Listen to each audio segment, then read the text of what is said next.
네, 안녕하세요. 비트무세입니다. 오늘 가져온 제목은 빅숏이라는 제목으로 가져왔습니다. 부제는 자기 확신이라고 가져왔는데요. 제목만 보고 이제 비트코인 쇼츠라고 하는 거냐라는 오해하실까봐 먼저 말씀드리면 오늘 내용은 빅숏이라는 영화를 빌어서 하고 싶은 말을 좀 해보려는 거고요. 영화에 대한 설명을 하기 전에 숏이라는 게 혹시 뭔지 모르실까봐 그런 분들을 위한 설명 먼저 조금 드리면은 보통 이제 숏 잡았다, 숏 친다 이렇게 표현하는데 그게 가격이 떨어질 거다라는 거에 베팅하는 거를 이야기를 합니다.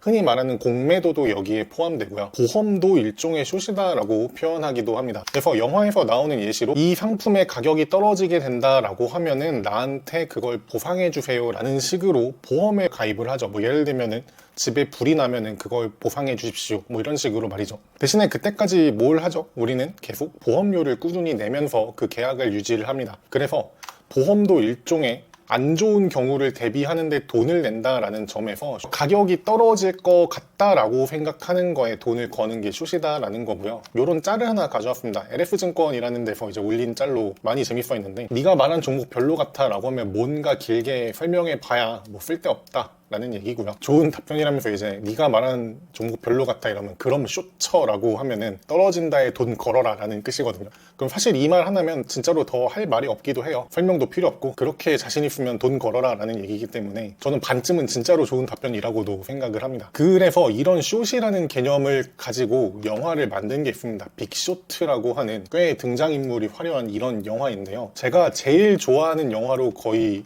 첫 손가락에 꼽는 것 같습니다. 2008년에 이제 서브프라임 모기지 사태, 그러니까 미국 주택시장이 무너질 거다라는 거를 좀 미리 알아채고 주택시장에 숏을 쳤던 투자자들의 이야기를 담은 영화입니다. 일단 비트코인에 대한 얘기는 전혀 아닙니다. 그리고 심지어 여기서는 숏을 맞추는 얘기입니다. 떨어질 거다를 맞추는 얘기인데 저는 비트코인에 숏 잡아라 라고 하는 거 전혀 아니거든요. 제가 오늘 말하는 거랑 정반대의 얘기에 가까운데 그럼에도 여러분들께 이 영화는 꼭 한번 보시기를 권하는 영화다라고 말씀드립니다. 영화를 조금 설명을 드리면은 주택 대출 시장, 그러니까 이제 우리도 집을 살 때 현금을 다 주고 사지 않고 흔히 말하는 레버리지, 주담대를 끼고 집을 사잖아요. 그 시장이 너무 잘못되어 있다, 버블이다라는 거를 발견을 하고서 숏배팅을 들어가는 사람들의 이야기입니다. 이 등장인물 중에서는 요 크리스찬 베일 아저씨가 제일 먼저 발견한 걸로 나오거든요. 그래서 이 사람부터 시작해서 점점 영화가 진행되면서 정말 버블이 있나? 시장에 문제가 있나를 조사하는 과정에서 이런 장면이 나와요. 집주인이 개 이름으로 대출을 받았나요? 라고 확인하는 장면이 나옵니다. 요 흑인분이 지금 세입자고 이분이 조사를 하러 나온 분인데 하비험 씨라고 하는 사람이 있는데 집주인이신가요? 라고 물어봤더니 그거 집주인 개 이름인데요? 라고 답변을 하는 거거든요. 이런 일이 어떻게 생기냐라는 게 집값은 계속해서 오른다라는 대전제가 깔리고 주담대를 누가 안 갚냐라는 식의 아니라는 생각들이 깔리기 시작하니까 집을 담보로 잡기만 한다라고 하면은 이게 어떤 사람이 대출을 받는지가 아무런 상관이 없어지는 수준이라고 합니다. 그러니까 이게 사람이 대출을 받던 개가 대출을 받던 죽은 사람이 대출을 받던 그런 거 아무 상관없어요. 왜요? 집값은 어차피 오를 거니까 만약에 연체되면은 그냥 집을 은행에서 가져가기만 하면은 훨씬 더 이득이다 이런 계산으로 시작을 한 것 같단 말이에요. 그래서 저는 이게 실화라는 거에 굉장히 좀 놀라워했던 기억이 있습니다. 근데 이제 실제로 영화상에서도 주택시장이 무너지는 과정이 나타나는데도 채권이 가격이 계속해서 올라갑니다. 채권 가격이 떨어질 거다에 베팅을 했는데 실제로 가격이 올라간다라고 하면 어떻게 되겠어요? 이만큼이 손실로 잡히게 된단 말이에요.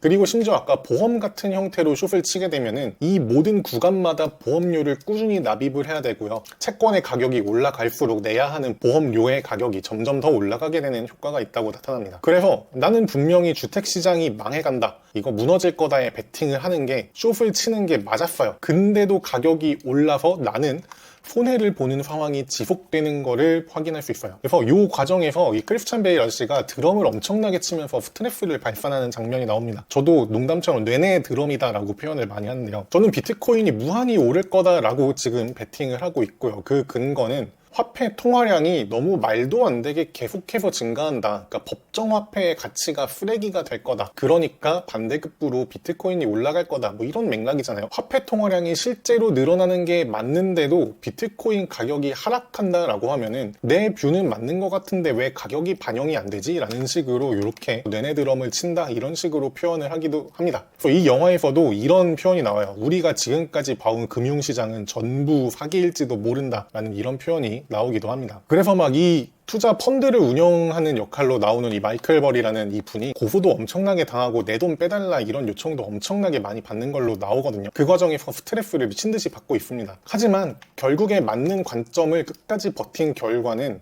500%에 가까운 수익을 내면서 영화는 마무리가 되는 걸 볼 수 있어요. 번 돈이 거의 한 3조가 넘는 돈을 큰 소득을 얻는 걸로 영화가 마무리가 되죠. 제가 굉장히 간단하게 그냥 고통받다가 결국에는 숏을 맞춰서 크게 먹었다 정도로 영화의 맥락을 얘기 드리고 있는데 이 과정의 묘사가 투자로 지금 비트코인을 접하시는 분들은 꼭 한 번은 보셨으면 하는 이야기들이 많이 있습니다. 이제부터 오늘의 본론인데요. 제가 항상 얘기하는 비트코인을 우리는 투자로 시작을 해서 결국에는 미래에 화폐가 될 거다라는 요기로 넘어오셔야 된다라고 제가 여러 번 얘기 드리잖아요. 근데 아직은 대부분은 이쪽에 머물러 계실 거라고 생각을 하거든요. 가격이 떨어지면은 공포가 찾아오고 이런 분들을 위한 오늘의 영상입니다. 제가 어제 이 차트를 캡처를 떴는데요. 지금 1시간 봉으로 이렇게 해놨을 때 거의 최고점이 한 12만 5천 달러였나요? 이때 우리나라 돈으로 한 1억 8천 가까이 했던 비트코인이 이렇게 흘러내려서 지금 10만 달러 선이 깨졌다가 돌아왔다가 이런 시점에 차트를 캡처를 해놨습니다. 아마 못 견디고 파신 분도 있지 않을까라는 걱정이 돼서 좀 오늘 영상을 찍는 것도 있는데요. 도망치고 싶어질 수 있다라고 생각합니다. 저는 이 마음 정말 잘 이해합니다. 만약에라도 제가 ERM을 하셔라, 에라 모르겠다 하고 풀매수를 하셔라 라고 권했는데 그 과정에서 신용대출이라든지 뭐 이런 식으로 대출을 끌어서 ERM을 했다라고 하면은 이자를 내야 되기 때문에 버티는 데만 해도 비용이 꾸준히 들어가거든요. 근데 비트 가격이 오를 때야 뭐 오르는 것 중에 일부 이자로 내지 뭐 라는 생각에 되게 가볍게 받아들일 수 있는데 이자도 내는데 가격이 계속 떨어지고 있다라고 하면은 생돈도 나가면서 자산 가치가 녹아내리라는 생각을 버리기 어려우실 겁니다. 그게 멘탈이 진짜 너무 많이 갈리거든요. 이 영화에서도 지금 마이너스 19.7%가 찍힌 이 장면을 가져왔는데 영화사에서 20몇 %까지 찍히는 걸로 기억이 나거든요. 아까 제가 이 장면에서 거의 3천조를 벌었다라고 하면은 대충 원금이 한 500억이라고 그냥 대충 칠게요. 그러면 이 시점에서는 거의 날아간 돈이 100억이 가까운 돈이란 말이죠. 이게 단순히 그냥 가격이 떨어지고 있어도 아니고 실제로 중간중간 지출하는 비용이 계속 나간다라고 하면은 원금 손실에다가 이자 비용까지 겹친다? 이거 여러분들 그만두고 싶은 생각이 엄청나게 많이 들 거라고 생각합니다. 그래서 혹시나 풀매도를 하실까봐 그냥 비트코인 투자를 때려칠까봐 걱정되는 마음에 오늘 영상을 좀 찍고 있습니다. 근데 우리가 믿는 거는 맞는 뷰라고 하면은 어떻게든 끝까지 버텨야 된다라고 생각을 해요. 지금 제가 비트코인을 모으게 된 3단계의 믿음이 있다라고 얘기 드리는데 그 중에 1단계는 아마 다들 공감하실 거라고 생각을 합니다. 원화는 너무 빨리 늘어나기 때문에 그 가치가 정말 엄청나게 빠른 속도로 녹아내리고 있다. 이것부터 받아들이고 나면은 최소한 비트코인이 아니라 뭐 예를 들면 집이라도 사신다 이런 분들 많으시잖아요. 이 다음 단계는 비트코인은 절대적으로 희소하다라는 거를 받아들이시게 될 겁니다. 원화는 계속 늘어나지만 비트코인은 항상 2100만 개로 고정되고 있고 심지어 거기에서 잃어버리는 코인들이 생기기 때문에 점점 개수가 줄어들고 있거든요. 그래서 이 두 가지가 받아들이게 되면은 결국에는 비트코인을 우리는 미래의 건전화폐로서 사용하게 될 거다라는 이야기가 최종적인 믿음이 될 거예요. 그래서 미래의 화폐로 받아들인다라고 표현을 하는데요. 원화의 M2 통화량을 차트를 그냥 가져와 봤습니다. 10년 만에 2배가 넘는 통화량이 공식 집계로 나타납니다. 보이지 않는 곳에서의 통화까지 합치면 얼마나 늘어났을지 더 많은 통화량 증가가 있었을 거라고 생각을 하고 있거든요. 그러니까 적어도 원화 가치가 녹아내린다 이거는 믿음 수준이 아니라 그냥 팩트라고 받아들이시는 게 맞다라는 거예요. 여러분들에게 부족한 믿음은 이 2번과 3번에 얼마나 큰 가치인지를 아직 덜 믿고 계실 수 있다라고 생각합니다. 그래서 세 단계를 모두 받아들인다라고 하면은 지금 비트코인이 얼마죠? 라는 거에 점점 신경을 덜 쓰게 됩니다. 어차피 비트코인은 무한히 올라갈 거야. 그리고 희소하기 때문에 다른 자산들보다 더 빠르게 올라갈 거야 라는 이런 투자 관점에서의 믿음이라도 가지게 되실 거라고 생각을 합니다. 그래서 결국에는 이런 큰 소득, 큰 수익률과 큰 금액의 소득이 절대 남의 일이 아니게 될 거다. 여러분들에도 찾아올 거다라는 믿음을 갖고 기다리셨으면 좋겠습니다. 다만 한 가지 당부하고 싶은 거는 버티는 기간이 1년이면 되겠지라는 식으로 시기를 단정 지으시면 안 된다라고 생각을 합니다. 제가 자주 하는 얘기로 비트코인이 500억을 갈 거야 라고 이야기를 한단 말이죠. 앞으로 15년 정도 이내에는 500억을 가지 않을까요? 라고 이야기를 하는데 1억에서 10억까지 가는 기간보다 10억에서 500억을 가는 기간이 훨씬 더 짧을 거라고 생각을 한다는 거예요. 그러니까 차트가 이렇게 그려질 것 같다라는 생각입니다. 과연 이 상승이 언제일까요? 그러니까 원화 가치가 급격히 무너지는 하이퍼 인플레이션이 언제일까요? 저는 이거를 맞출 수 없다고 생각해요. 제가 말하는 15년은 그냥 15년 안에 무조건 일어난다가 아니라 그냥 그만큼 멀리 보고 조용히 비트코인 모으면서 버티다 보면은 이 하이퍼 인플레이션 시기에 나는 살아남을 수 있을 거다라는 보험 같은 개념으로 생각을 해도 된다라는 겁니다. 그래서 예를 들면 이런 분들 있어요. 내가 앞으로 2년 후에는 집을 사고 싶어. 그러니까 비트코인이 2년 안에는 이렇게 올라와야 돼. 이런 생각을 갖고 비트코인 모으시는 분들이시거든요.